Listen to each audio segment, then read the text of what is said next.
we attended the Ghana-Canada Investment Summit in Toronto. The summit brings together top government officials, diaspora investors, entrepreneurs, and leading figures in the Ghanaian and Canadian business community.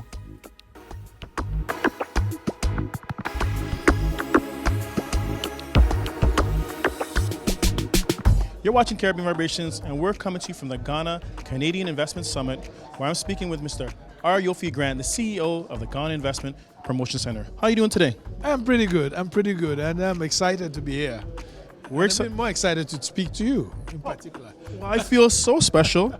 I think you gave an amazing speech because, again, my first time learning about Ghana, I've never been there. You gave so much great information. But for those who are watching this, what are the 3 O's that you discussed? The 3 O's, the first one, of course, is opportunity. That this is a country that is opportunity rich, coming from a continent that is opportunity rich in so many ways. Resource rich, land rich, people rich.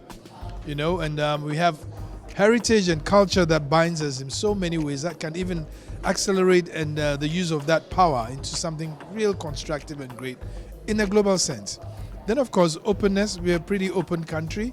I keep boasting that Ghana is in the center of the world. We are the only country on latitude 0 and longitude 0. And so we have a 360 view of the world. And we also have brothers and sisters spread all over the continent and all over the world. So, you know, that openness is embracing them to come back. And the year of return was one such example. And even beyond that is what we call beyond the return, which we are trying to increase that engagement into real constructive and mutual benefits. And then the last, of course, is optimism. We are very optimistic about what we can do together. I mean, Ghana has shown that it has some resilience in the hardest of times post-pandemic and post this Russia and Ukraine conflict. We've still had economic growth, whilst many countries are driving into recession. And so we are very positive about the story, not just the Ghana story, but the African story.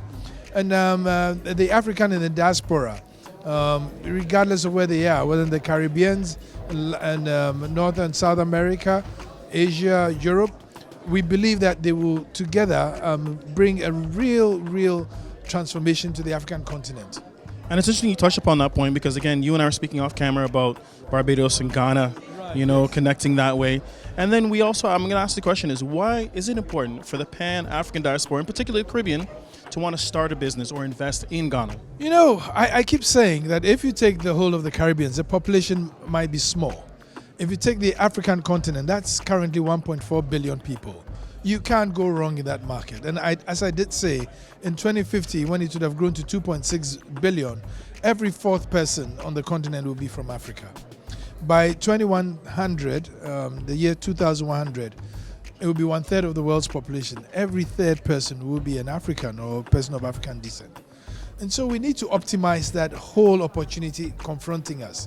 And I dare say that Africa is a very rich continent, but its people are poor. And that's because we haven't engaged constructively.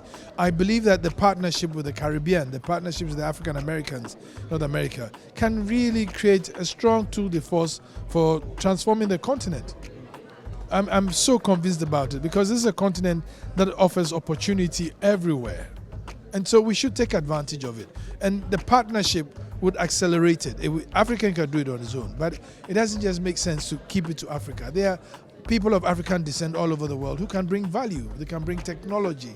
They can bring partnerships. They can bring capital. They can bring best of practices. But they also bring a new cultural mix that didn't exist before. That makes a lot of sense. I mean, I have been to the Caribbean. I've been to Barbados. I've been to TNT. I've been to Jamaica. And the more I go there, the more I feel that the connection must be stronger.